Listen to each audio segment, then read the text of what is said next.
Today, I'm reading The Dinosaur Next Door, written by David Litchfield. This story is about a girl called Liz who thinks her next-door neighbour could be a dinosaur. Is she right? Let's find out. Liz lived on a very nice, normal street. There were normal green trees, normal tweeting birds, and normal neighbours, like Mr. Wilson, who lived next door. Well, everyone thought Mr. Wilson was normal. Liz knew that Mr. Wilson was, in fact, a dinosaur. Liz was a dinosaur expert, and it would take more than a hat and moustache to fool her. With his long neck, Mr. Wilson was definitely a brachiosaurus, or maybe a diplodocus. Liz didn't understand why nobody else could see it. She told her mum, but she was busy preparing a presentation. She told her teacher, but he was busy marking. She told the whole class, but no one believed her.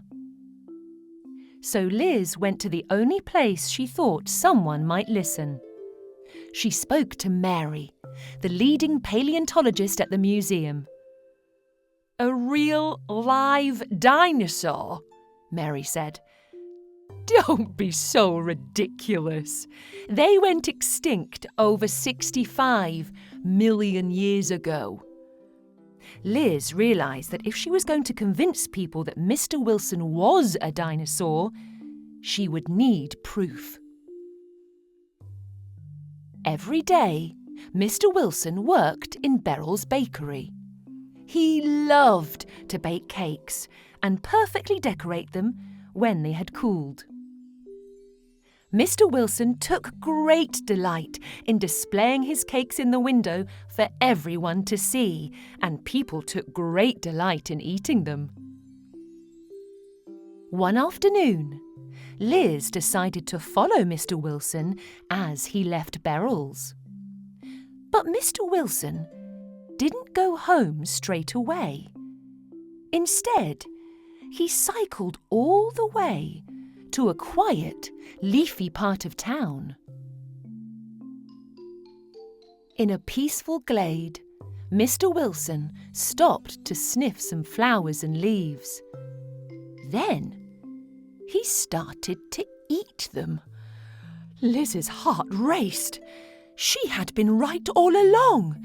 Mr. Wilson really was a dinosaur. He took off his disguise and pushed through the trees into a hidden tunnel. Then suddenly, he turned. "Hello, Liz," he said, smiling. Liz didn't know what to say, but Mr. Wilson didn't seem cross. "I can't blame a dinosaur expert like you for being curious," he said. "Now, there's something I think you'll want to see." Liz followed Mr. Wilson in the long, dark tunnel. Twigs snapped under her feet and leaves brushed her face. After what seemed like forever, they stepped out into another world. Mr. Wilson pulled one of his famous cakes from his satchel. All of his friends gathered round to share a slice. "So now you know for sure," Mr. Wilson told Liz. "This is where I'm from. I do miss it here sometimes, but your world is where I belong. It's where I can make cakes like this, which is what I was born to do." As Liz took a bite, she agreed completely. "Don't worry, Mr. Wilson," she said. "Your secret is safe with me." But after they waved goodbye to Mr. Wilson's friends and went back into the tunnel, Liz realised someone else had been following Mr. Wilson too. It was Mary from the museum. Liz couldn't believe what she'd done. Mr. Wilson was put into a museum van and driven off. Oh no! Liz took Mr. Wilson's disguise home. Why had she told everyone he was a dinosaur? He hadn't done anything wrong or done anyone any harm. She felt even worse when, after a few days without Mr. Wilson's incredible cakes, Beryl had to shut the bakery. A few weeks passed. Just as Liz had given up all hope of seeing her friend again, posters started appearing around the town. See the biggest scientific discovery for over 65 million years. The museum, Saturday at 10 a.m. Liz was sure they were about Mr. Wilson. She had to do something. The day arrived and Liz headed to the museum. A huge crowd had gathered to see what the big scientific discovery was.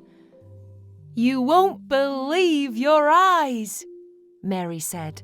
"Behold, the greatest discovery of our lifetime. It's a real, live dinosaur!" Mr. Wilson looked so sad up there on stage. All he wanted was to bake his cakes and ride his bike. Liz had to make people understand. "Leave him alone. Mr. Wilson hasn't done anything wrong." For a moment, there was silence. But then, Liz heard people in the crowd starting to mutter. "Good to see you, pal." "Is that Mr. Wilson? Where have you been? Why is Mr. Wilson on stage?" Hello, Mr. W. What are you doing up there, Mr. Wilson?" Soon, everyone was shouting one thing. "Let him go!" "But Mr. Wilson belongs to science," Mary said. "He's a dinosaur. They're supposed to be extinct." "We know he's a dinosaur," Beryl said as they helped Mr. Wilson off the stage. "That doesn't matter to us.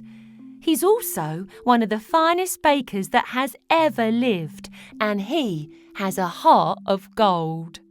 Mr. Wilson could be an alien from outer space for all we care." The next day, there was a queue of people outside Beryl's bakery, waiting to buy a delicious cake and say hello to Mr. Wilson.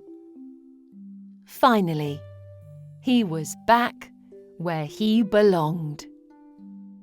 The end. Thank you so much for listening. I hope you enjoyed it. Don't forget to check out my other audio bedtime stories, videos on YouTube, songs on Spotify, and the link to buy this wonderful book at fairysarahandfriends.com. See you soon. Bye-bye.